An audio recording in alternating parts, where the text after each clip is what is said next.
রাজধানীতে car parking ভবনের সংখ্যা বৃদ্ধি করলে যানজট পুরোপুরি কমবে বলে আশা প্রকাশ করেছেন গৃহায়ন ও গণপূর্ত প্রতিমন্ত্রী অ্যাডভোকেট আব্দুল মান্নান খান। সকালে গুলশানের রাজউক কমার্শিয়াল কমপ্লেক্স কাম কার পার্কিং ভবনের উদ্বোধনী অনুষ্ঠানে তিনি কথা বলেন।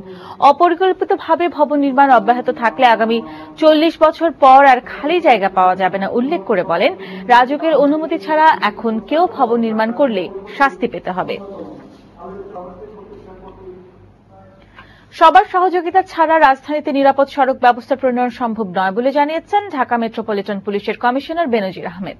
বিকেলে নিউ মার্কেট এলাকায় ডিএমপি ও বেসরকারি সংগঠন নিরাপদ সড়ক চাইয়ের যৌথ উদ্যোগে একটি কর্মসূচিতে এই কথা বলেন।